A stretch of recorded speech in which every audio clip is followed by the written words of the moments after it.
더불어민주당이 임종석 전 청와대 비서실장이 출마 선언한 서울 중성동갑에 전현희 전 국민권익위원장을 전략 공천했습니다. 고민정 의원은 당 최고위원직에서 전격 사퇴했습니다. 윤석열 대통령이 의료개혁은 국가의 헌법적 책무라며 협상이나 타협의 대상이 될 수 없다고 강조했습니다. 정부는 의료법 위반 혐의 등으로 대한의사협회 관계자 5명을 경찰에 고발했습니다. 삼성전자가 D램 칩을 12단으로 쌓은 5세대 고대역폭 메모리 D램 개발에 성공했습니다. 인공지능 AI 시대를 맞아 고대역폭 메모리를 둘러싼 국내의 업체들의 개발 경쟁이 치열해지고 있습니다. 경찰이 중국 정부의 해외 비밀경찰서 의혹을 받아온 중식당 실소유주에 대해 강제 수사 절차에 돌입했습니다. 사업장 자금 출처 조사 등을 통해 중국 자본의 연루 여부 등을 확인한다는 계획입니다. 안녕하십니까. KBS 7시 뉴스입니다. 더불어민주당이 서울 중성동갑 후보에 임종석 전 대통령 비서실장을 배제하고 전현희 전 국민권익위원장을 전략 공천했습니다. 국민의힘에서는 친윤 인사들이 대거 생존했다는 비판이 제기되는 가운데 서울 강남과 대구 경북의 공천이 늦어질 전망입니다. 김영은 기자입니다. 더불어민주당이 서울 중성동갑에 전현희 전 권익위원장을 공천하기로 결정했습니다. 중성동갑은 친문 핵심 임종석 전 대통령 비서실장이 출마 선언한 곳입니다. 중성동갑은 굉장히 중요한 우리 당의 의사결정 구조이기 때문에 상호 의원님들 간에 교착 토론, 심의가 있었다는 것을 말씀드립니다. 임 전 실장의 다른 지역 공천에 대해선 아직까지 논의한 바 없다고 답했습니다. 친문으로 분류되는 고민정 최고위원은 오늘 기자회견을 열고 민주당이 가장 큰 위기에 직면했다며 당직에서 사퇴했습니다. 국민의힘에선 권성동, 이철규 의원과 이원모 전 대통령실 인사비서관 등 친윤 인사들의 생존과 현역 물갈이 대신 현역 횡재라는 지적에 한동훈 비대위원장이 반박하고 나섰습니다. 제가 안 나가잖아요. 그렇죠? 어떤 사심이 곁든다든가 보이지 않는 손이 개입된다든가 이런 일은 없었고 앞으로도 없을 겁니다. 공천 배제 대상으로 거론됐던 충남 아산갑 이명수 의원이 불출마 선언을 했고 박민식 전 국가보훈부 장관은 경선 포기를 선언했습니다. 국민의힘은 우세 지역인 서울 강남과 대구 경북 일부 지역구에 대한 공천을 오는 29일 본회의 이후 결정할 계획이라고 밝혔습니다. 한편 여야 원내대표는 오늘 총선 선거구 획정 협상을 이어갔습니다. 국민의힘은 민주당이 요구하는 부산 의석수 한석 감축을 수용할 수 없다는 입장이고 민주당은 비례대표 의석수를 한석 줄여 전북 의석수를 유지하자는 국민의힘 제안을 거부한 것으로 전해졌습니다. 여야가 합의에 이르지 못하면 의석 과반인 민주당은 선관위 획정위가 국회에 제출한 원안을 처리하겠다는 방침입니다. KBS 뉴스 김영은입니다. 윤 대통령이 의대 증원을 포함한 의료 개혁은 국가의 헌법적 책무라며 협상의 대상이 될 수 없다고 밝혔습니다. 집단 행동으로 국민의 생명과 안전을 위협하는 건 정당화될 수 없다며 다시 한번 원칙에 따른 대응을 강조했습니다. 정세배 기자입니다. 전국 17개 시도지사와 교육감이 모인 자리. 윤석열 대통령은 의대 정원 문제를 가장 먼저 언급했습니다.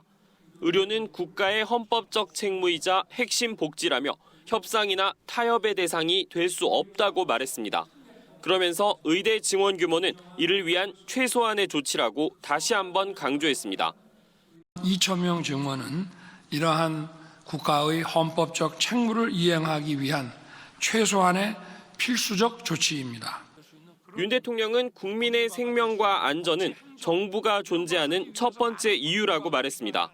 그러면서 이를 볼모로 집단 행동을 하는 건 어떠한 명분으로도 정당화될 수 없다고 경고했습니다. 지금 의대 증원을 해도 10년 뒤에나 의사들이 늘어나기 시작하는데 도대체 언제까지 어떻게 미루라는 것입니까?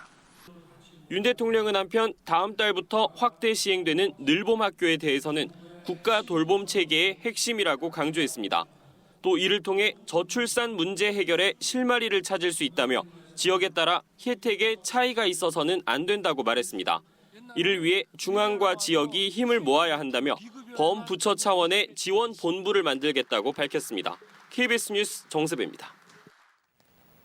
정부가 전공의들의 집단 행동을 교사 방조한 혐의로 의사협회 전현직 관계자 5명을 고발했습니다. 전공의들을 향해서는 모레까지 복귀할 것을 거듭 요청했고 의료사고 부담을 완화해주는 특례법 제정도 제시했습니다. 보도에 이세연 기자입니다. 보건복지부는 김태구 대한의사협회 비대위원장 등 의협 전현직 관계자 5명을 경찰에 고발했다고 밝혔습니다. 의료법 위반 및 업무 방해를 교사, 방조한 혐의입니다. 전공의 집단사직 등 의료계 집단 행동이 본격화한 이후 정부가 의사들을 고발한 건 이번이 처음입니다. 온라인상에 올라온 집단행동 선동 글 작성자도 함께 고발됐습니다. 복지부는 이들이 전공의들의 집단 사직을 지지하고 법률적으로 지원해 집단 행동을 교사하고 방조한 것으로 보고 있습니다. 전공의들을 향해서는 29일까지 병원으로 돌아오라며 다음 달부터 면허 정지 처분과 사법 절차 진행이 불가피하다고 강조했습니다. 부디 불법적인 집단 행동을 멈추고 환자 곁으로 돌아와 정부와 대화해 주시기 바랍니다. 처우 개선책도 추가로 제시했습니다. 의료인의 형사처벌 부담 완화를 위한 의료사고 처리 특례법을 최대한 빨리 제정하기로 했습니다. 이를 통해 책임 종합보험과 공제에 가입한 의료인에 한해 형사처벌 특례를 적용하겠다는 겁니다. 이틀 동안 거듭된 정부의 복귀 요청에 의사단체는 폭력적이라며 비판 수위를 높였습니다. 어제 오후 7시 기준 주요 99개 수련병원에서 사직서를 제출한 전공의는 소속 전공의의 80.6% 수준인 9,909명입니다. 이 중 8,939명은 근무지를 이탈한 것으로 집계됐습니다. 의사 집단행동 피해 신고 사례는 어제 기준 278건입니다. KBS 뉴스 이세연입니다. 인공지능 시대, 메모리 반도체 시장은 많은 정보를 얼마나 빨리 처리할 수 있는지가 관건입니다. 고대역폭 메모리인 HBM을 둘러싸고 글로벌 기업들 간의 패권 경쟁이 치열해지고 있습니다. 보도에 개현우 기자입니다. 기억장치인 D램 메모리를 여러 층 쌓아 올린 고대역폭 메모리 HBM. 동시 처리 속도를 대폭 높여 AI 시대에 반드시 필요한 고성능 메모리로 꼽힙니다. 우리 기업들이 시장 대부분을 확보하고 있지만 AI 칩 분야를 장악한 엔비디아에 사실상 독점 공급해온 SK 하이닉스가 주도권을 쥐고 있다는 평가입니다. 이번엔 삼성전자가 초격차 카드를 꺼내며 반격에 나섰습니다. 세계 최초로 12단 5세대 고대역폭 메모리 개발에 성공한 겁니다. HBM3E 제품의 사업화도 계획대로 진행 중입니다. 12단 적층 기술 기반으로 36GB의 고용량 제품을 구현하여 1분기 내 샘플 공급 예정입니다. D램 12개를 쌓아 올린 5세대 HBM의 용량은 36GB로 현재로선 가장 큽니다. 8단의 4세대 HBM과 높이는 같지만 처리 속도와 용량 모두 50% 이상 향상됐는데 상반기 양산을 목표로 하고 있습니다. 미국 반도체 기업 마이크론의 추격도 거셉니다. 5세대 HBM 양산을 시작했고 엔비디아 제품에 탑재될 예정이라고 밝혔습니다. 향후 엔비디아뿐만 아닌 오픈 AI 등 다양한 고객이 예상되는 만큼 기술 승부에 따라 이들을 먼저 확보하는 것이 차세대 메모리 승부처가 될 듯합니다. HBM 시장 선두인 SK 하이닉스는 지난달 5세대 HBM 8단 제품 초기 양산을 시작했고 곧 12단 제품도 준비하고 있다고 밝히는 등 HBM 패권 경쟁에서 자신감을 드러내고 있습니다. KBS 뉴스 개현우입니다. 한국개발연구원 KDI가 우리 사회의 저출생과 입시 경쟁의 원인으로 부족한 대기업 일자리를 꼽았습니다. 양질의 일자리를 늘려야 이런 문제들이 해결된다고 진단했습니다. 고아름 기자입니다. 중소기업 6년차 근로자에게 이상적인 연봉을 물었습니다. 제가 원하는 연봉은 6천만 원 정도인데 그 정도로 주는 회사는 거의 없는 것 같고요. 시작 연봉이 좀 낮다 보니까 연차를 쌓고 가더라도 아쉬운 건 연봉 말고도 있습니다. 이거는 좀 자랑할 만한 복지가 있다 그런 게 있나요? 사실 특별하게 복지라고 말할 거는 없는 것 같고요. 있다고 하면 야간 근무를 했을 때 이제 교통비를 지원해 준다. 똑같은 6년차 대기업 직장인의 답변은 다릅니다. 복지도 이제 있는 것들 다 있고 대기업을 다니다 보면 복지도 그 회사에 특화돼가지고 뭔가 더 받을 수 있다는 게 큰 장점인 것 같아요. 통계로 봐도 회사 규모에 따른 격차는 큽니다. 5인 이상 10인 미만 사업체의 임금은 300인 이상 대기업의 54%, 절반 수준에 그쳤습니다. 육아휴직 사용 비율 등 근로조건도 차이가 컸습니다. 문제는 상대적으로 조건이 좋은 대기업 일자리의 문이 좁아도 너무 좁다는 겁니다. 우리나라 전체 일자리 가운데 14%로 OECD 국가 평균의 절반에도 못 미쳤습니다. 모두가 이 좁은 문에 들어가기 위해 경쟁하다 보니 입시 경쟁이 과열된다는 게 KDI 분석입니다. 나아가 저출생 원인 역시 직장인 대다수가 속한 중소기업에선 다양한 출산 지원책을 사용할 수 없는 현실에서 찾았습니다.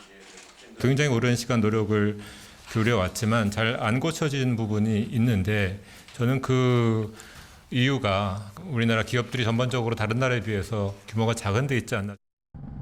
연구진은 중소기업 지원책의 효과를 점검해 없앨 것은 없애고 또 필요하면 지원 대상을 중견기업이나 대기업까지 확대하자고 제안했습니다.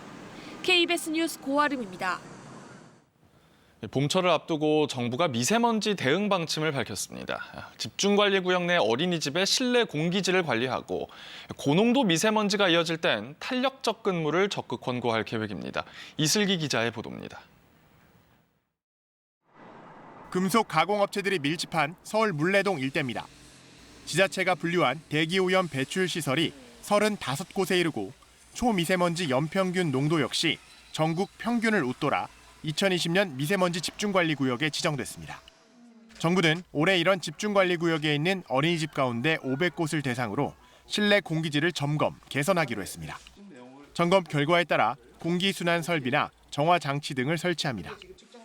어린이집이라든지 또 노인 요양시설 같이 이렇게 취약 계층의 시설이 밀집된 구역을 이제 따로 별도로 정해서 특별 관리를 하는 겁니다. 위기경보 주의 단계가 이틀 연속 발령되는 등 고농도 초미세먼지가 이어질 땐 임산부와 호흡기 질환자 등의 재택근무 등 탄력적 근무 시행을 적극 권고할 방침입니다. 권고 범위와 수위는 시도지사의 재량에 맡겨져 있어 지역별로 차이가 날 수 있습니다. 18.3 정도로 평균값이 좀 높아졌기 때문에 재택근무나 유연근무와 같은 것들을 적용을 해서 임산부 등 민감 집단에 대한 부분들은 좀 더 엄격하게 적용시켜서 정부는 또 지하 역사 등 다중이용시설의 공기정화 설비를 특별 점검하고 교통량이 많은 도로는 청소차 운영을 하루 최대 4번까지 늘리기로 했습니다. 공공석탄 발전의 가동 정지 기수는 15기에서 28기로 늘리는 등 미세먼지 배출원에 대한 관리 감독도 강화할 방침입니다. KBS 뉴스 이슬기입니다. 서울 내 중국의 비밀 경찰서 의혹을 받던 중식당의 실소유주 왕 씨가 최근 입국하면서 경찰이 이 왕 씨의 미디어 업체 등을 압수수색했습니다. 횡령 혐의를 밝혀내기 위한 자금 흐름 추적에도 주력하고 있습니다. 보도에 박경준 기자입니다. 서울의 중식당 동방명주의 실소유자 왕 하이준 씨. 이곳이 중국 비밀경찰서의 국내 거점이라는 의혹이 제기되자 악의적 언론 보도라고 반발했습니다. 我们是确实把很多人送回国去，但是不是很多人是一些精神失常、不能自理，或者是没有人管的这样一些人。 서울경찰청이 지난 22일 왕 씨가 운영하는 미디어 업체와 인천 자택을 압수수색했습니다.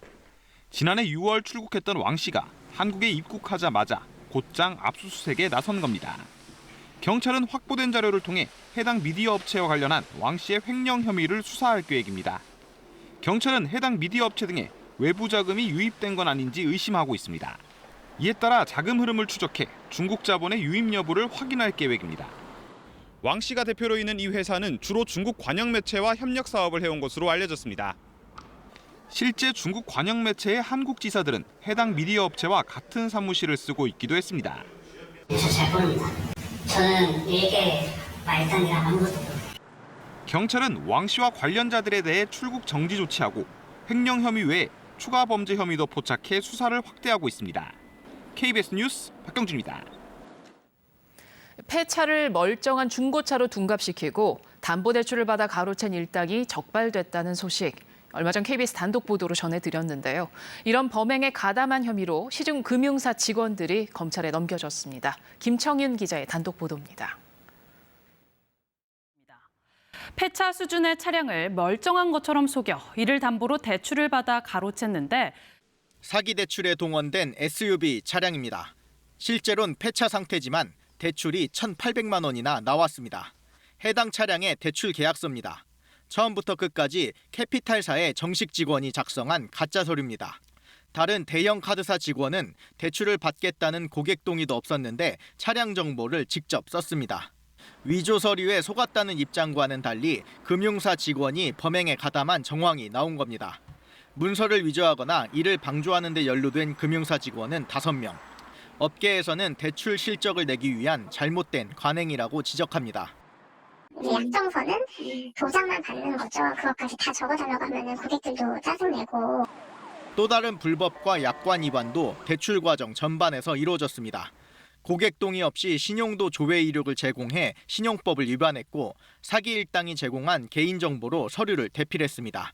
대출금을 송금하면서 자격증이 있는 중고차 매매업자인지 확인하지도 않았습니다. 심지어 피해자들이 사기 대출 피해를 호소해도 채권 추심을 계속했습니다. 지금 제가 계속 대출금을 변제하고 있으니까 금융사를 통해서 뒤통수를 맞았다고 생각하니까. 경찰은 금융사 직원 등 17명을 사기와 사기 방조 등의 혐의로 검찰에 송치했습니다. KBS 뉴스 김청윤입니다. 과속인허 신호 위반 등의 단속을 위해 경찰이 암행 순찰을 확대하고 있습니다. 해마다 3일절이면 극성인 오토바이 폭주족 단속에도 암행 순찰차가 투입될 예정입니다. 보도에 정재훈 기자입니다. 검은색 SUV 한 대가 무섭게 질주합니다. 제한 속도가 70km인 도로에서 단속 장비에 찍힌 속도는 시속 122km. 승용차로 위장한 암행 순찰차가 곧바로 따라붙습니다. 단속 카메라를 피해 과속하다 덜미가 잡힌 겁니다. 너무 과속하셔가지고 고속도로에서 120 좀 넘게 달리셔가지고 혹시 70km 같은 네네. 내비에는 안 되잖아요. 내비에는 이제 고정하고 그런 거 이동식 카메라만 끄는 거고. 이번엔 또 다른 SUV 차량이 신호를 무시하고 그대로 내달립니다. 정차 경보음까지 무시한 위반 차량. 암행차가 앞을 막아서고 나서야 차를 세웁니다.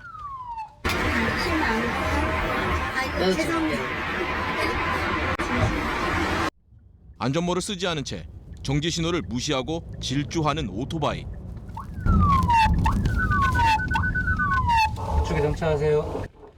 역시 암행차의 단속에 꼼짝없이 걸립니다. 이렇게 일반 도로를 대상으로 한 암행 순찰차 단속. 2022년 1,100여 건에서 지난해 4,200건으로 4배 이상 크게 늘었습니다.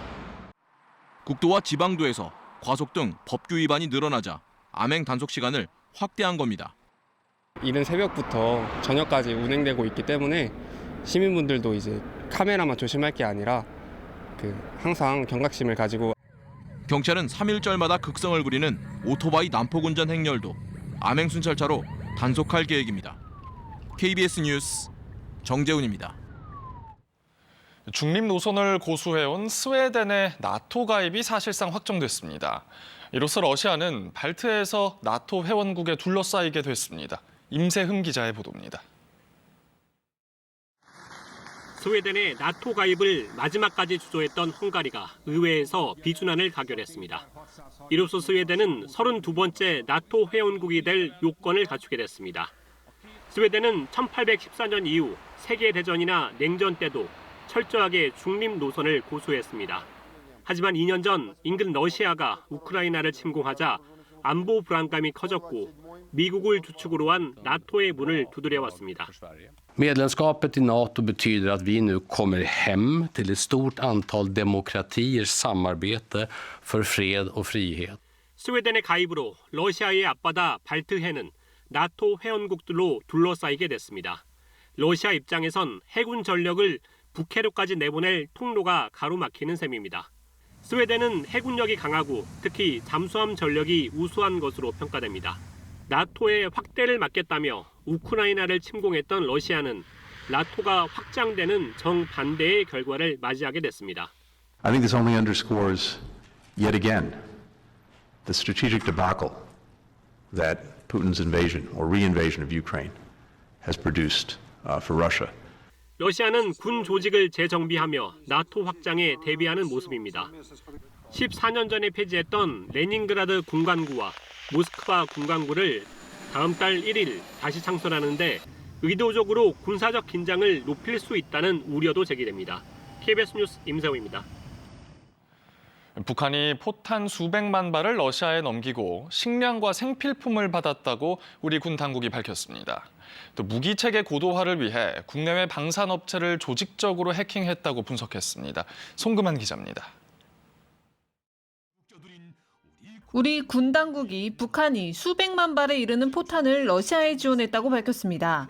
김정은 국무위원장은 군수 공장의 생산 증대를 강조했는데 현재 수출용 무기를 만드는 공장들이 모두 가동 중인 것으로 파악됐습니다. 조성된 정세와 혁명 발전의 요구에 맞게 군수품의 질을 제고하고 생산을 결정적으로 누리는 데서 나서는 강령적 과업을 제시하셨습니다. 신원식 국방장관은 북한에서 러시아로 건너간 컨테이너를 6,700여 개로 추정하며 이는 152mm 포탄으로 계산하면 300만 발, 122mm 방사포탄으로 보면 50만 발 이상에 해당하는 양이라고 분석했습니다. 러시아에서는 식량과 생필품, 무기 소재 등을 담은 컨테이너 9,000여 개를 북한에 보낸 것으로 군 당국은 추정했습니다. 북한 포탄에 대한 러시아의 의존도가 높아질수록 기술 이전 요구도 커질 것으로 보입니다. 우리 군 당국은 최근 북한의 순항미사일 발사는 수출용 무기 시험인 동시에 전선 일대에서 도발하기 위한 용도로 보인다고 밝혔습니다. 북이 지난해 11월 발사한 만리경 1호는 현재 정찰 임무는 수행하지 않고 있으며 북이 이르면 다음 달 추가로 군 정찰 위성을 쏠 것이란 전망도 제기됐습니다. 우리 정보당국은 북한이 핵심 전략무기의 고도화를 위해 국내외 방산업체에 대한 조직적인 해킹도 활용했다고 보고 있습니다. 잠수함 발사 탄도미사일 SLBM의 성능 개량 과정에 국내 방산업체에 대한 집중적인 해킹이 시도됐고 군 정찰 위성 개발 과정에도 북한의 정찰총국 산하 해킹 조직이 국내외 업체의 첨단 기술을 빼낸 것으로 알려졌습니다. KBS 뉴스 송금환입니다. 미국의 팝스타 테일러 스위프트가 세계 순회 공연을 이어가면서 공연이 열리는 도시도 특수를 누리고 있습니다. 다음 주 공연을 앞둔 싱가포르도 이미 스위프트 특수가 시작됐습니다. 정윤섭 특파원이 보도합니다. 스위프트 노믹스라는 신조어까지 만들어낸 미국 팝스타 테일러 스위프트.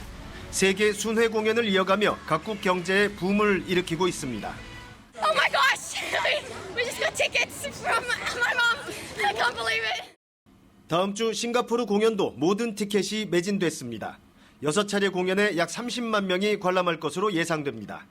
주변 나라에서도 많은 팬들이 찾아오기 때문입니다. Hotels and airlines told CNA that demand for flights and accommodation around the dates of Swift's concerts has increased up to 30%. 싱가포르의 한 유명 호텔은 공연 티켓과 호텔 숙박권, 리무진 제공 등 최대 5만 싱가포르 달러, 우리 돈 약 5천만 원짜리 묶음 상품을 내놨는데 역시 다 팔렸습니다. For the Taylor Swift package, we are all sold out already, so no longer available. Sorry to inform you that. 그야말로 스위프트 특수. 다른 동남아 국가들도 이 같은 현상을 주목하고 있습니다. แต่ผมก็ให้โจทย์ไปว่าปลายปีนี้ในช่วงอากาศดีๆเนี่ยผมก็อยากทำอย่างนี้เหมือนกันขอให้เอา A-list มาเลยแล้วกัน 싱가포르 정부는 동남아 공연 독점권 대가로 스위프트 측에 거액을 건넸다는 의혹의 사실이라고 인정했습니다. 그 이상의 경제적 가치 창출을 위한 보조금이었다는 겁니다. 방콕에서 KBS 뉴스 정윤섭입니다. 국내에서 판매되는 제품들은 정부가 품질을 보장한다는 법정 인증을 받는데요. 이런 인증이 250개가 넘는 데다 비용과 시간도 많이 들어 기업 부담이 크다는 지적에 따라 정부가 대대적인 정비에 나섭니다. 문예슬 기자입니다. 천연 원료나 유기농 원료가 일정 수준 이상 들어간 화장품은 식약처의 천연 유기농 화장품 인증을 받습니다. 그런데 국제 기준에 맞는 코스모스 인증이 이미 통용되고 있어 수출 기업엔 이중 부담입니다. 수출을 주력 하는 K뷰티 산업 화장품 기업 같은 경우에는 인증을 중복해서 받아야 되는 애로가 있었습니다. 같은 김인데 조미김과 마른 김처럼 가공 방식에 따라 각각 다른 인증을 받아야 하기도 합니다. 판매 제품의 품질을 정부가 인정한다는 법정 인증은 257개에 달합니다. 일본, 중국, 미국에 비해서도 상당히 많습니다. 이처럼 법정 인증제가 과도하게 적용되거나 불필요하다는 지적이 잇따르면서 정부가 대대적인 정비에 나서기로 했습니다. 기업체들이 인증을 받아야 되는 그 개수나 비용이나 이런 게 너무 많이 증가돼 있다. 그래서 그거를 방지하고자 인증을 좀 억제하는 방식으로 가야겠다. 실효성이 떨어지는 인증은 없애고 중복되는 인증은 통합합니다. 비용과 절차가 과도했던 인증은 간소화하기로 했습니다. 그동안 제품 출시가 지체되고 인증 비용이 가격에 반영돼 부담이 컸던 중소기업에 특히 도움이 될 전망입니다. 오늘 대책을 통해 연간 약 1,500억 원에 달하는 기업 부담이 경감될 것으로 기대하고 있습니다. 정부는 이와 함께 기업이 스스로 기술을 인증하고 안전성도 책임지도록 하는 대신 철저한 사후 관리로 인증 품질을 유지하도록 했습니다. KBS 뉴스 문예슬입니다. 경남 진주의 진양호 일대는 멸종위기 야생동물인 수달의 집단 서식지로 국내에서 유일하게 야생생물 특별보호구역으로 지정돼 있는데요. 진주시가 이 보호구역 안에 100억 원을 들여 자전거 도로를 불법으로 설치해 논란이 되고 있습니다. 이대환 기자가 취재했습니다. 서울 여의도 면적의 9배가 넘는 진주 진양호입니다. 호수 가장자리를 따라 자전거 도로가 눈에 들어옵니다. 폭은 3.2m, 아래에 있는 철제 기둥을 박아 나무 데크를 설치하거나 시멘트 옹벽을 세웠습니다. 진주시가 계획한 전체 40km 진양호 자전거 순환도로 가운데 2년 전 가장 먼저 준공된 1단계 3.2km 구간입니다. 1단계 사업비만 100억 원이 들었습니다. 문제는 자전거 도로의 절반가량이 야생생물 특별보호구역에 있다는 점입니다. 환경부는 지난 2005년 멸종위기 야생동물인 수달의 집단 서식지가 발견된 진양호 일대 26제곱킬로미터를 국내 최초로 야생생물 특별보호구역으로 지정했습니다. 야생생물 특별보호구역에서는 군사 목적 등 특별한 경우가 아니고서야 이 같은 나무 데크와 시멘트 도로 등 모든 시설물 설치와 건축 행위가 엄격하게 금지되어 있습니다. 뒤늦게 이를 발견한 환경부는 지난해 진주시장을 관련법 위반 혐의로 검찰에 송치했습니다. 저희가 출장 가가지고 확인된 사항이고 본부에서도 이 공정무 신축에 대한 거는 불법이다. 진주시는 사업 추진 전 법적 문제가 없는 것으로 자체 판단했다고 해명합니다. 회의 사항인지 검출해보니까 법률 저촉 사항이 없는 걸로 하고 공사를 추진했다. 진양호 수달을 지역 대표 상징물로 선정해 홍보해온 진주시. 하지만 정작 수달의 서식지를 훼손했다는 비판을 피할 수 없게 됐습니다. KBS 뉴스 이전입니다. 미국에서 10대 9명이 복면을 쓰고 고급 차량 매장에 들어가 차량 9대를 훔쳤습니다. 그리고 고속도로를 시속 180km로 질주하며 경찰과 추격전을 벌이기도 했습니다. 뉴욕 박일중 특파원의 보도입니다. 일요일 이른 아침 6시 얼굴을 가린 9명이 고급 차량 매장으로 들어옵니다. 보관 상자에서 차량 열쇠를 꺼낸 이들은 곧 차로 차고문을 밀쳐 부수고 그대로 달아납니다. 한 명에 한 대씩 모두 9대를 훔쳤습니다. 그리고 고속도로를 따라 주 경계를 향해 달렸습니다. 시속 180km가 넘는 경찰과의 추격전은 30분가량 이어졌습니다. 추격전은 결국 사고로 마무리됐습니다. 사고차를 운전하다 붙잡힌 17살 밸런타인은 경찰에 아이들 장난이었을 뿐이라고 말했습니다. Kids nowadays are becoming more and more brazen to go out and to take a group like this and commit a crime like this. 아직 밸런타인을 뺀 나머지 8명은 잡지 못했습니다. 차량은 9대 중에 6대만 회수됐습니다. 사고로 다친 사람은 없었습니다. 뉴욕에서 KBS 뉴스 박일중입니다. 국내 치매 환자 수가 100만 명을 넘으면서 이와 관련된 디지털 헬스케어에도 관심이 높아지고 있습니다. 최근 한 지자체는 혼합 현실을 활용한 치매 예방 프로그램을 도입했습니다. 박은주 기자가 보도합니다. 70대 여성이 두 팔을 들고 좌우로 움직이며 화면 속 우주선을 격추하고 있습니다. 모처럼 뛰어 숨이 가쁘지만 게임처럼 하다 보니 힘든 것도 있습니다. 모양에 따라서 그거 움직여갖고 그 에너지도 따야 되고 그래서 그거 좀 신경도 쓰고 그래서 재미도 있고 몸 운동도 되는 것 같아서 좋네요. 화면에 제시된 시간에 맞춰 주어진 시간 내에 두 팔로 시계 바늘을 만듭니다. 9시 5분. 그렇지. 오, 맞았다. 무작위로 나온 낯글자들을 스폰지 막대로 두드려 단어도 구성해 봅니다.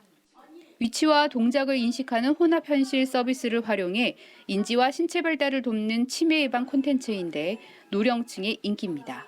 따로 필요한 장비 없이 어르신들이 그냥 몸으로 이용해서 그거를 이제 센서 인식으로 프로그램이 진행되다 보니까 별다른 이제 진입 장벽 없이 어르신들이 재밌게 즐길 수 있습니다. 디지털 콘텐츠로 흥미가 유발되다 보니 다소 어려운 뇌 기능에 대한 지식도 쉽게 접근할 수 있습니다. 일단 무턱대고 치매가 위험하다라고 하기보다 뇌에 어떤 작용을 하고 있고 어떤 구조와 기능을 익히신 다음에 그 하는 일이 많은 소중한 뇌를 어떻게 지킬 것인가에 대한 거를 치매 환자 100만 시대, 치매 예방의 중요성이 더욱 커진 상황에서 손쉽고 재밌게 접근할 수 있는 디지털 헬스케어 서비스에 대한 관심이 높아지고 있습니다. KBS 뉴스 박은주입니다. 올 2월 전국의 평균 기온은 평년보다 3도나 높습니다. 남부지방에는 벌써 봄꽃이 피고 있는데요. 봄꽃 축제도 앞당겨지고 있습니다. 손민주 기자가 보도합니다. 돌담길을 따라 홍매화가 붉은 꽃망울을 터뜨렸습니다. 하얀 매화도 은은한 자태를 뽐냅니다. 관광객들은 빨리 찾아온 봄 소식이 반갑습니다. 사람들이 빨리 핀다길래 그냥 그래도 가면 한 30번은 펴 있겠지라고 생각했는데 한 반 이상은 펴 있는 것 같아요. 지금 완전 예쁜 것 같아요. 산에는 아직 흰 눈이 소복한데 아래는 벌써 노랗게 물들고 있습니다. 열흘 전부터 노란 산수유꽃이 앞다퉈 피어나기 시작했습니다.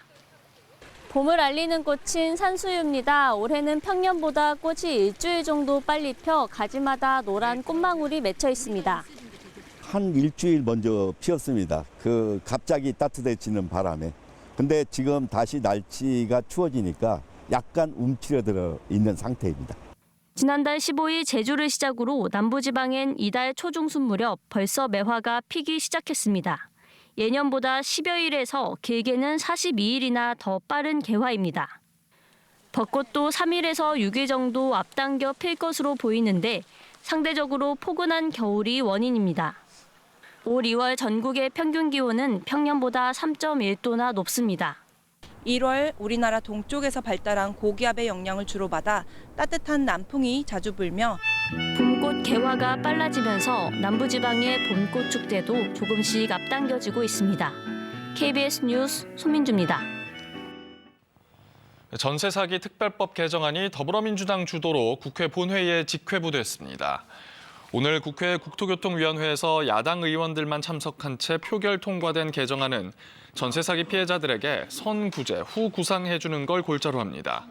주택도시보증공사 등이 피해 임차인을 우선 구제해주고 나중에 임대인에게 구상권을 청구해 비용을 보전하는 방식입니다.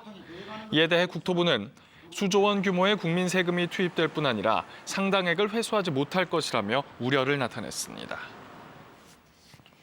이승만 전 대통령을 다룬 다큐멘터리 영화 건국전쟁이 관객 수 100만 명을 돌파했습니다. 배급사 측은 영화 건국전쟁이 개봉 27일 만인 오늘 누적 관객 수 100만 명을 넘었다고 밝혔습니다. 다큐 영화로는 니마 그 강을 건너지 마오, 원앙소리, 노무현입니다에 이어 네 번째입니다. 가수 나훈아가 은퇴를 시사했습니다. 나훈아는 오늘 공개한 편지에서 한 발 또 한 발 걸어온 길이 반백년을 훌쩍 넘어 오늘까지 왔다며 마이크를 내려놓는다는 게 이렇게 용기가 필요할 줄 미처 생각지 못했다고 적었습니다. 또 박수 칠 때 떠나라는 깊은 진리의 뜻을 따르고자 한다며 다음 공연을 끝으로 은퇴하겠다는 뜻을 알렸습니다.